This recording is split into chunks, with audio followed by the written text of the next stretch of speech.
अच्छा, सबसे पहले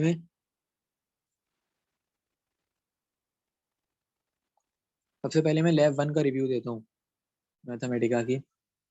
तो जो लैब 1 है इसके अंदर हमें डेटा गिवन है सिंपल, और यहाँ पे डिस्क्रिप्टिव स्टैटिस्टिक्स लगेगा, क्योंकि यहाँ पे हमें मीन मॉड मीडियन जो सिंपल होती हैं चीजें स्टैटिस्टिक्स की, वो हमें निकालनी है। तो अब मैथमेटिका के बारे में मैंने बताया था पुरानी वीडियोस में भी कि हमें ना पैकेज लोड कराना होता है जो हम काम कर रहे हैं। तो अगर मीन मॉड मीडियन इस तरह की चीजें हमें बोला जाए निकालने को, तो हम डिस्क्रिप्टिव स्टैटिस्टिक्स का पैकेज लोड कराते हैं, वो हेल्प में जाके निकालते हैं, वो पुरानी वीडियो में बता चुका हूँ मैं। उसके बाद हम इनपुट करते हैं। अब इनपुट करने का तरीका ये होता है कि कर्ली ब्रैकेट के अंदर जितनी भी वैल्यूज हैं वो हमने इनपुट कर दी और उनको जिस नाम से सेव कराना है, जैसे हम एक्स से सेव कराना चाह रहे हैं तो वो लिख दिया।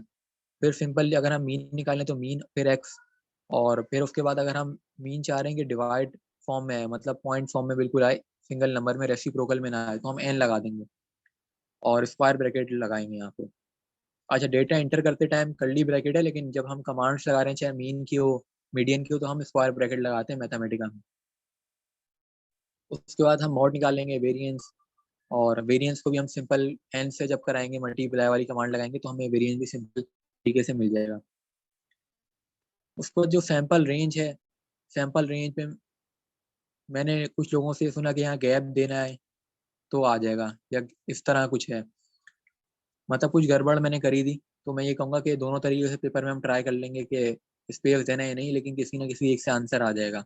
इसी तरह स्टैंडर्ड डेविएशन के अंदर भी कि बगैर गैप दिए शायद आंसर आता हो या गैप देकर आता हो, मुझे कंफर्म नहीं, लेकिन दोनों तरीके से हम चेक कर लेंगे। और ये चीज़ हमने याद रखनी कि हमेशा फर्स्ट लेटर कैपिटल लिखना होता है, सैंपल का एस है और रेंज का आर।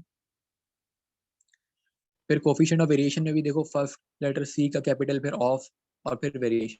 अब इनमें स्पेस है या नहीं ये मुझे कंफर्म नहीं है, लेकिन हम ट्राई कर लेंगे दोनों तरीके से। फिर ज्योमेट्रिक मीन हो गया, हार्मोनिक मीन हो गया, स्क्यूनेस हो गया, कर्टोसिस हो गया, ये तो सारी चीजें सिंपल हैं। ये होता है हमारा डिस्क्रिप्टिव स्टैटिस्टिक्स, जो हमने फर्स्ट सेमेस्टर की स्टैटिस्टिक्स में पढ़ा था।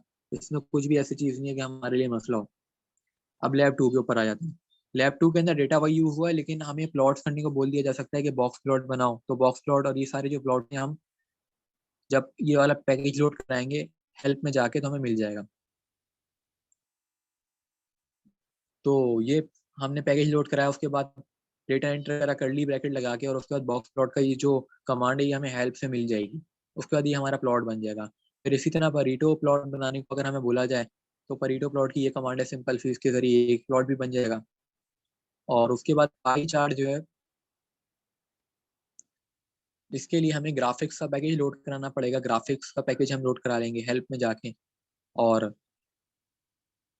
पाई चार्ट की जो कमांड है वो इस तरह की है कि पाई चार्ट हम लिखेंगे। अच्छा, ये जो चीज़ें ये जब मैं कर रहा था मुझसे नहीं हो रही थी, अगर किसी को पता है तो कमेंट्स में बता दे कि पाई चार्ट में किस तरीके से हम काम करेंगे, क्योंकि ये कमांड तो लिखी है लेकिन मैं कहीं गलती कर रहा हूँ रन करते वक्त। उसके बाद लैब 3 के ऊपर रहते हैं। अब जो लैब 3 है नो, मोस्ट इंपॉर्टेंट पाया लैब चार्ट है। में ना, पाया चार्ट में ना हाँ। नॉर्मली मैंने रन करा था ना तो आ गया था। मगर पाया चार्ट में ये मसला आ रहा था, ये जो बैचलर्स वगैरह है ना, ये वाले मतलब लिखे हुए नहीं आ रहे थे, बाकी सारा ना डेटा आ गया था मेरे तो पास। नहीं, लिखे हुए तो लाने ना हमें, लिखे हुए तो मैं लाने ना, जैसे एक नंबर आ रही है। मैं ऐसा करता हूँ, हाँ, मैथमेटिका ओपन करता हूँ, एक बार ट्राई कर लेता हूँ।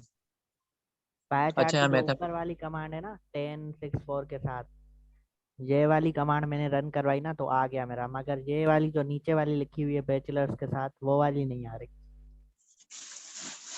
अच्छा, तुमने ये एरो लगाया था, ये वाला एरो जो है? ये वाला मैंने नहीं ट्राई करा, क्योंकि मैंने डायरेक्ट ऊपर वाली उठाई तो उसी में ही आ गया, सिर्फ ये लिखा हुआ नहीं आ रहा था बस, क्योंकि मैंने ये वाली कमांड रन नहीं करवाई थी। ऊपर वाले पे आ गया क्योंकि मेरे पास अपडेट वर्जन है ना, मैथमेटिका 12.0 है, तो इसलिए मेरे पास मसला नहीं आया इतना। पहले ग्राफिक्स का ऐड करवाया मैंने पैकेज, उसके बाद पाया चार्ट 10 6 4 10 करके रन करवा दिया तो आ गया मेरे पास। चलो ठीक है, मैं यही बोलूंगा सबको कि ये कमांड याद कर लें, और अगर हमें मैनुअल भी पाई चार्ट बनाना आता है जो कि सिंपल होता है, तो हम खुद भी बना सकते हैं अगर हमारा आउटपुट नहीं आ रहा हो सही। तो पाई चार्ट वाली हो गई। अब लैब 3 हमारी इंपॉर्टेंट लैब है। इस लैब के अंदर हमें करना ये है कि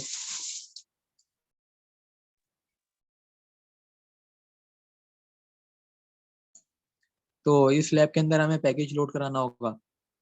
पैकेज में देखो यहाँ पे कंटिन्यूअस डिस्ट्रीब्यूशन लोड होगा, क्योंकि जो नॉर्मल डिस्ट्रीब्यूशन है वो कंटिन्यूअस डिस्ट्रीब्यूशन है। तो कंटिन्यूअस डिस्ट्रीब्यूशन का हमने पैकेज लोड करा दिया। अब जो डिस्ट्रीब्यूशन होती है ना, उसके पैरामीटर होते हैं यार डिस्ट्रीब्यूशन के। तो नॉर्मल के दो पैरामीटर होते हैं, एक मीन और एक स्टैंडर्ड डेविएशन। तो ये दोनों यहाँ पे गिवन है, तो हमने इन दोनों को डिफरेंट अल्फाबेट से सेव करा दिया, मतलब डिफरेंट नेम से। तो म्यू को हमने ए से कह दिया और बी को हमने 5 से कह दिया। फिर उसके बाद हमने y को सेव कराया नॉर्मल डिस्ट्रीब्यूशन, मतलब y जो है एक नाम दे दिया नॉर्मल डिस्ट्रीब्यूशन का, सेव करा दिया।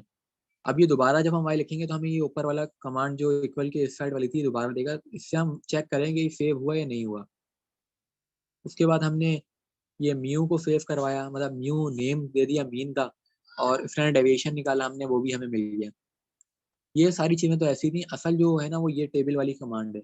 ये टेबल वाली कमांड बनेगी ऐसे कि हम y1 एक नेम देंगे टेबल को, टेबल का नाम y1 रख देते हैं, और टेबल हमने बनाना है तो उससे हम टेबल लिखेंगे। अब इस टेबल के अंदर चाहिए क्या चीज़ है, हमें ये सोचना है। हमें चाहिए रैंडम नंबर, लेकिन रैंडम नंबर जो होंगे ना वो नॉर्मल डिस्ट्रीब्यूशन को फॉलो करते हुए होंगे। मतलब ऐसे रैंडम नंबर हो जो कि नॉर्मली डिस्ट्रीब्यूटेड हो। तो रैंडम नंबर जो हमने नॉर्मल डिस्ट्रीब्यूशन जो हमने सेव कराई थी वो y के नाम से कराई थी, तो इस वजह से हम रैंडम नंबर के अंदर y लिखेंगे।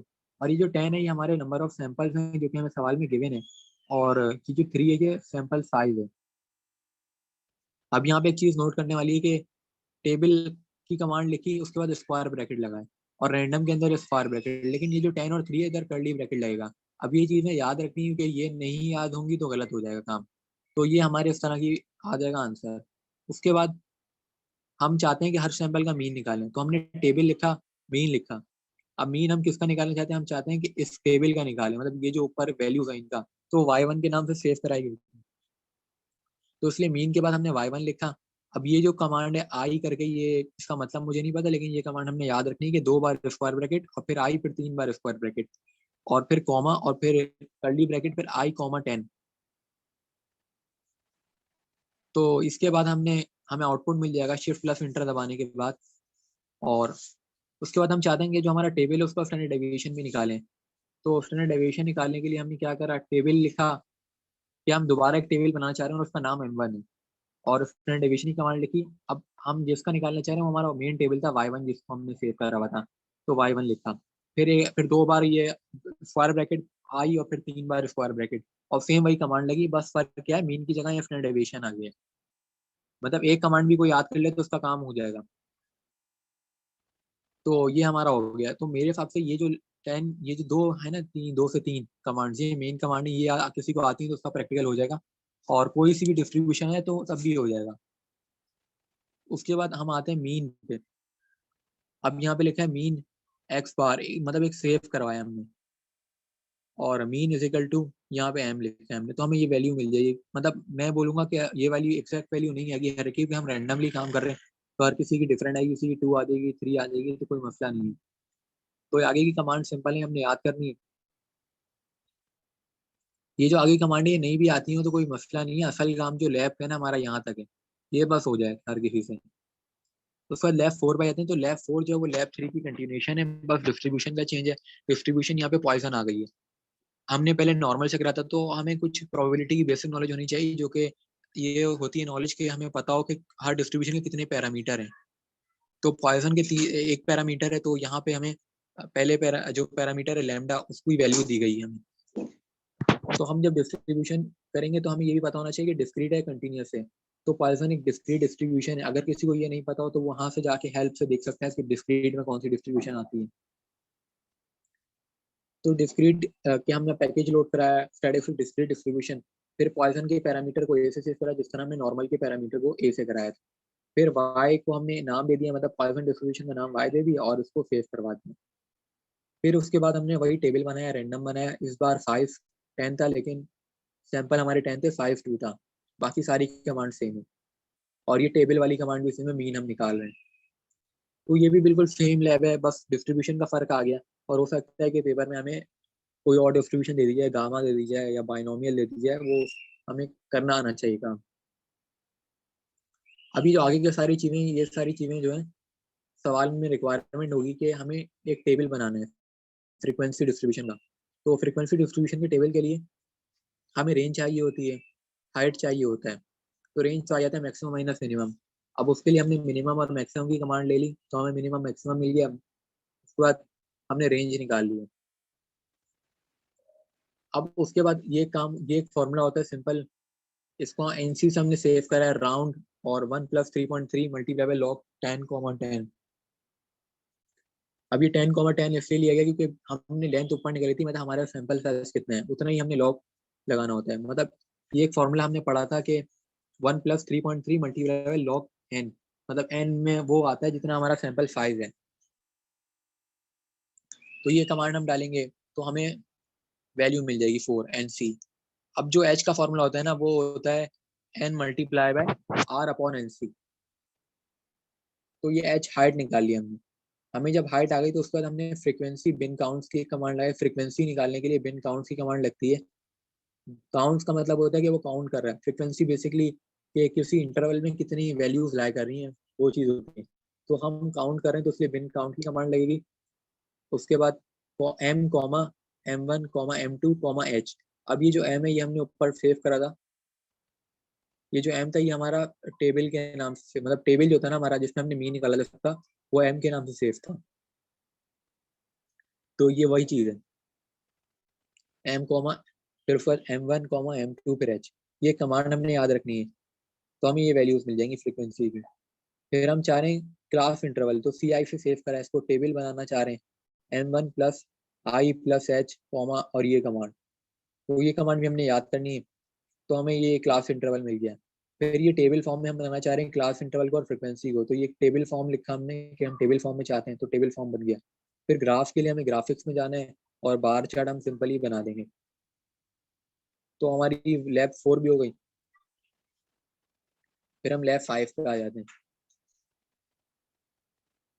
अब यहाँ पे डिफरेंट डिस्ट्रीब्यूशन हैं और यहाँ पे हर डिस्ट्रीब्यूशन के पैरामीटर बताए गए हैं कि हाइपर ज्योमेट्रिक के 3 हैं, नेगेटिव एनोमल के 2 हैं, इस तरह करके। तो जो भी हमें डिस्ट्रीब्यूशन का काम करना होगा तो हम उसका पैकेज लोड कराएंगे। और सिंपल वही अगर किसी ने लैब वाली कर ली, जब लैब 3 और 4 कर ली, तो ये वाली लैब भी हो जाएगी। ये लैब 4 का क्वेश्चन 2 है, अभी लैब 5 स्टार्ट नहीं हुई। ठीक है, मतलब वही लैब 4 से लिंक्ड है ये भी, तो ये मेरे ख्याल से इंपॉर्टेंट है भी नहीं। बस पेपर में ये हो सकता है कि हमें डिस्ट्रीब्यूशन चेंज दे दी जाए।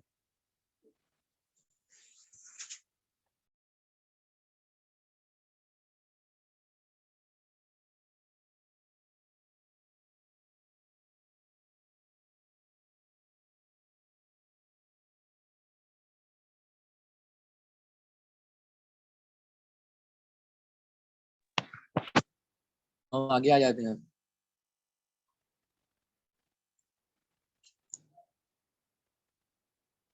ये जो लैब 5 है इसके अंदर हमें ग्राफ बनाने को बोला गया है, तो ये भी मेरे हिसाब से इंपॉर्टेंट लैब नहीं है, ऐसे बेकार सी लैब है। तो मैं इसके बारे में ये कहूँगा कि अगर हमें ग्राफ बनाने को बोला जाता है तो हम दूसरी सॉफ्टवेयर का भी यूज़ कर सकते हैं, जैसे आर हो गया या एक्सेल हो गया। हमें ज़रूरी नहीं है कि हम इसी सॉफ्टवेयर से करें।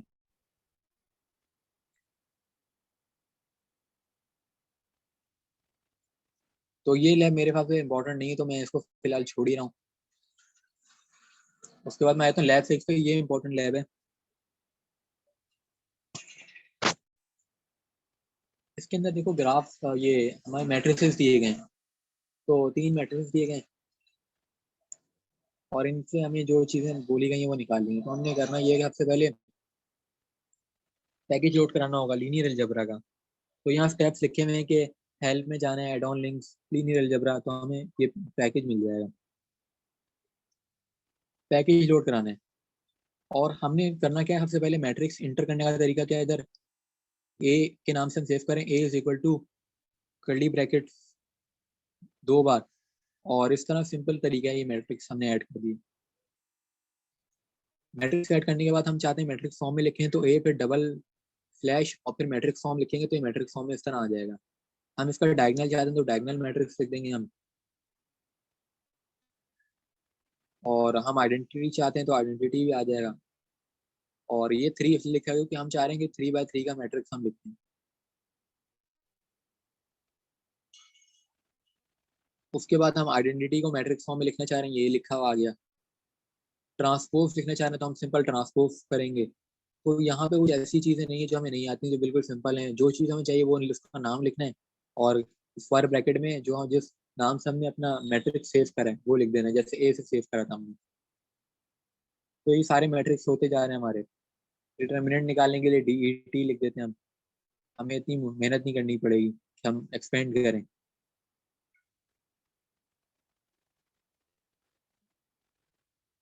मल्टीप्लाई करने के लिए हमें multiply is equal to B dot A लिखना होगा तो ऑटो पे मल्टीप्लाई हो जाएगा। ऐड करने के लिए हमें बी प्लस ए लिखना होगा तो ऐड हो जाएगा। सब्ट्रैक्ट करने के लिए सिंपल सब्ट्रैक्ट हो जाएगा। उसके बाद रिग्रेशन की लैब आती है। रिग्रेशन एक इंपॉर्टेंट टॉपिक है।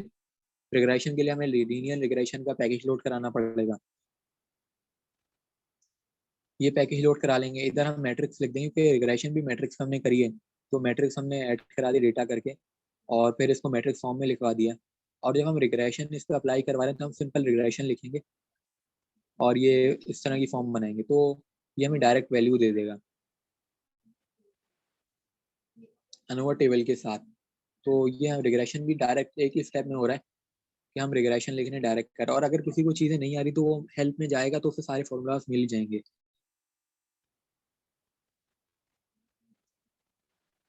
तो प्लॉट करने के लिए अगर हमें बोला जाए तो हम प्लॉट लिस्ट प्लॉट डेटा करके लिखेंगे तो डायरेक्ट प्लॉट हो जाएगा। और ये फिट डेटा मतलब रेजिड्यूअल की वैल्यू है ये, और हमारी SSR प्लस SST होती है।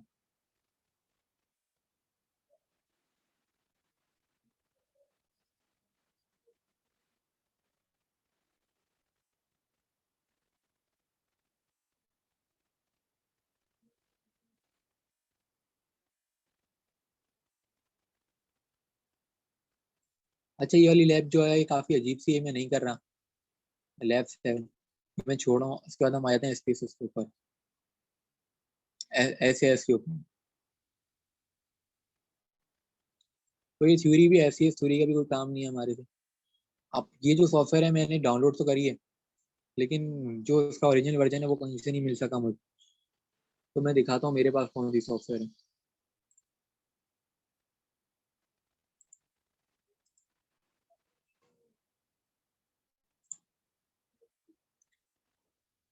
मेरे पास ये सॉफ्टवेयर है। अब यहाँ ये हर एक के पास होगा, गेट इनटू PC वेबसाइट से ली गई है।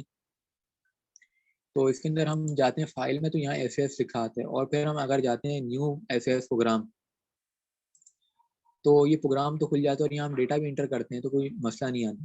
लेकिन रन करने का बटन ये है, रन स्क्रिप्ट। लेकिन ये जो बटन है ना, ये इस तरह आ रहा है कि इस पर क्लिक करते हैं तो कुछ एक्शन नहीं होता। मतलब ये जो सॉफ्टवेयर है, ये सॉफ्टवेयर ठीक नहीं है और सही सॉफ्टवेयर का वर्जन नहीं नहीं मिल सका।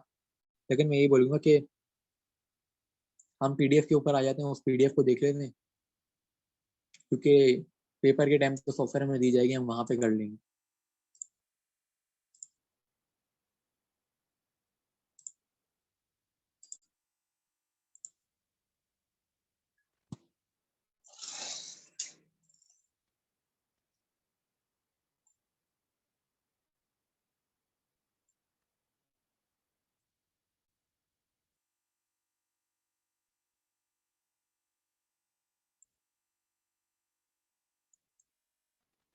तो हम इसके ऊपर आ जाते हैं SS के ऊपर। तो आप देखो कि ये सिंपल डेटा है।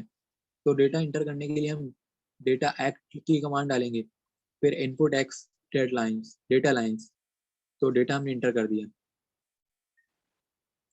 तो हमें आउटपुट दे देगा।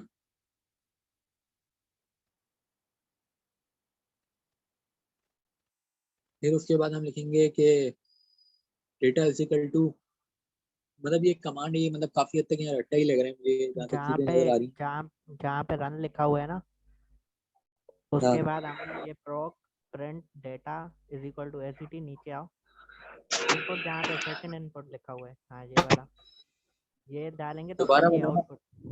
तो जहाँ पे रन दिया है ना तुमने, रन, उसके बाद फिर इनपुट नीचे दोबारा लिखा हुआ है, तो ये हमने ये लाइन लिखनी है और फिर रन करवाना है, तो ये आउटपुट आएगा जहाँ पे द ऐसे सिस्टम लिखा हुआ है। अच्छा, हाँ ये मुझे पता है, आउटपुट यहाँ से आएगा।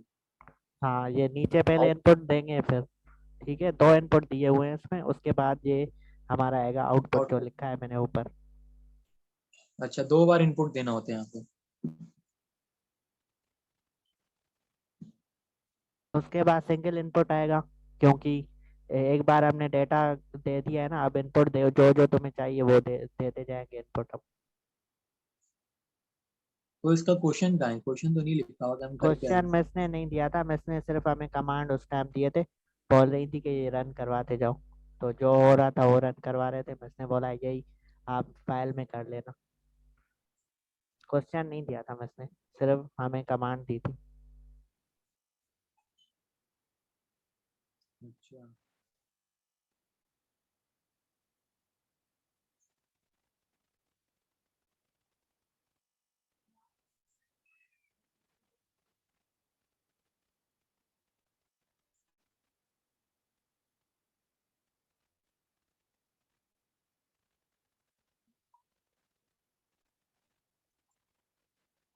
1 मिनट में कहीं और काम देखता हूँ, शायद मेरे पास कहीं से काम आया हो।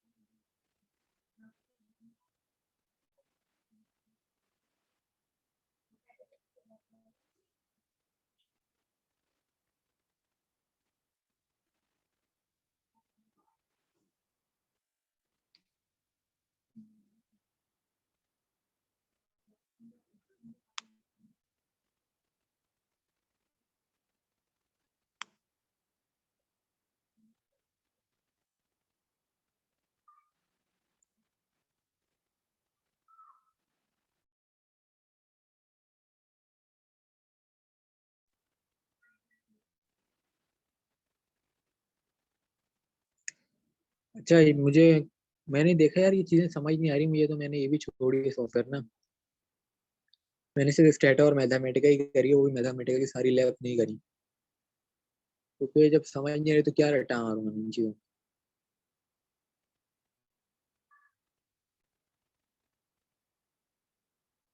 इसमें समझने वाली बात ही नहीं है ना, एक ऊपर जाओगे ना, वहाँ पे एक हमने इनपुट दिया हुआ है, उसके बाद 3 हमने सिलेक्ट करे हैं वेरिएबल एक्स वाई और जेड, उनका तीनों का ये आ गया है, हमें यूनिवेरिएंट निकालना है। यूनिवेरिएंट सिर्फ एक ही क्या हमने यूनिवर्स? यूनिवेरिएंट की कमांड है, वो देनी है एक्स वाई जेड के लिए। पहले हमने एक्स वाई जेड के लिए मतलब वैल्यूज डाली हुई है, उसके बाद यूनिवेरिएंट की कमांड लगाई है तीनों के साथ, तो तीनों का आ गया ये सारा। नहीं, ये तो अभी एक्स की लगाई हुई है ना, जो स्क्रीन शेयर हुई है, वाई की कहाँ लगाई है? नीचे आओ ना, नीचे आओ। ये। अब देखो यहाँ पे, यहाँ पे छोड़ दो, देखो एक्स वाई जेड, तो तीनों की दे दी हमने। उसके बाद रन करवाया, जो पहले ऊपर करवा रहे थे, नीचे आओ अब। हाँ, रन करवाया। नीचे आओ, हाँ एक्स और वाई नीचे। जेड की दे दी, हाँ नीचे आओ। उसके बाद ये कमांड रन करवानी है, तो ये सारे सब की आ जाएगी, एक्स के लिए भी वाई के भी। यूनिवेरिएंट में जो जो आता है ना, जो जो मूवमेंट्स वगैरह सब आ रहा है, वो एक्स वाई जेड तीनों के लिए। लास्ट में फिर हमने ग्राफ बनाया है, कुछ है ही नहीं इसमें, सिर्फ अच्छा, ये कमांड। लाइन से खुद ही आ गया, हाँ सारा खुद ही डेटा आ खुद ही गया आ ये गया। सारा, हाँ यूनिवेरिएंट की एक बार सिर्फ तुम रन करवाओगे ना कमांड, सारा ये आ जाएगा, कुछ करना थोड़ी है और इसमें। और बाकी उसके सिर्फ बाद क्या करना है? उसके बाद एक ग्राफ की कमांड है नीचे, बस वो बस लानी है। बाकी तो सिंपल है, इसमें कुछ है ही नहीं इतना। ग्राफ की कमांड क्या है? नीचे आओ, वो ग्राफ की रन होगी, हाँ ये ऊपर लिखी हुई है। बल्कि ग्राफ भी इसी में ही आया था यूनिवेरिएंट में, वो हमने रन नहीं करवाया था। यूनिवेरिएंट की कमांड याद करनी है सिर्फ, अगर ये वाली लैब आए तो। अब दूसरी कोई लैब आती है तो वो हमें नहीं पढ़ाई, क्योंकि मिस ने हमें एक ही करवाई थी। सिर्फ एक कमांड है ऊपर यूनिवेरिएंट, हाँ ये वाला, नीचे आओ, हाँ, नीचे। ये रही। हाँ हाँ, एक बस ये, हिस्टोग्राम भी तो आगे लिखा हुआ है। हाँ हिस्टोग्राम भी सब लिखा कुछ, हुआ है, हाँ हिस्टोग्राम। सब कुछ बाकी आ रहा है नीचे, बाकी कुछ करा ही नहीं है। एक्स वाई जेड सिर्फ हमने रन करवाया ऊपर, उसके बाद तीनों की दे दी है उसने, कुछ करवाया ही नहीं है बाकी, तो इसमें समझ इतना कोई गया, इशू बस नहीं है। आसान है ये। तुमने डेटा को सबसे पहले नाम दिया है, ACT1। इनपुट को वेरिएबल डिफाइन करे अपने, फिर डेटा हाँ लाइंस जो भी तुम्हारा डेटा है वो करा, रन लिखा, और फिर उसके बाद ये 1-2 कमांड हमने याद करनी है, तुम्हारा काम हो जाएगा। हाँ बाकी सारा खुद ही दे देगा वो। ठीक है। जहाँ पे तुम हो ना, इसकी आउटपुट ये है ऐसे सिस्टम वाली, उसके बाद फिर एक इनपुट देनी है यूनिवेरिएंट की, उसके बाद बाकी खुद ही करा है उसने सॉफ्टवेयर ने, हमने कुछ भी नहीं करा। मतलब इतना सा काम करवाया था उन्होंने। हाँ बस यही था, बाकी सॉफ्टवेयर ने सब करा है। जो नीचे जितने पेजेस ज़्यादा हो गए ना वो सारे सॉफ्टवेयर में से आए थे, हमने वही फाइल में लगा दी, क्योंकि उसने बोला था जो आ रहे हैं ना वो फाइल में लिख देना आप लोग। और मैथमेटिका का रिग्रेशन और ये हाइपोथेसिस समझ आया था? हाइपोथेसिस। ये तो बस में से हमें वो बोर्ड पे कमांड लिखवाए थे, बाकी हम रन रन करवाते जा रहे थे, जो आ रहा था वो लिख दिया है फाइल। कमांड सिर्फ इसमें लेकिन बनता है, बाकी तो सब कुछ मतलब वो आया हुआ है, वो हमने वहाँ पे ही रन करवाया था यूनिवर्सिटी में। कमांड बस देती जा रही थी हमें, वो हम रन करवाते जा रहे थे सारा। मतलब इन लैब्स में ना कमांड का इशू है, ये मुश्किल से लैब हो हमारे साथ, इतनी कमांड तो याद होंगी नहीं लैब 6 और लैब 7 में। ठीक है, फिर मैं एंड कर दूं ताकि मैं भी फिर याद करूँ, क्योंकि मैंने याद नहीं करी अभी तक। चलो ठीक है। बैड लैब नहीं करवा रहे? मेड लैब कहाँ है? फाइल पीडीएफ में है इसमें? इस मेड लैब तो तुम्हारी पीडीएफ में होगी ना, तुमने जो शेयर करी थी हमारे साथ, उसमें नॉन लैब्स होंगी तुम्हारी वाली पीडीएफ में। इसमें तो वो मुझे भेजो। मैथमेटिका का काम है। चलो मैं फॉरवर्ड करता हूँ तुम्हें।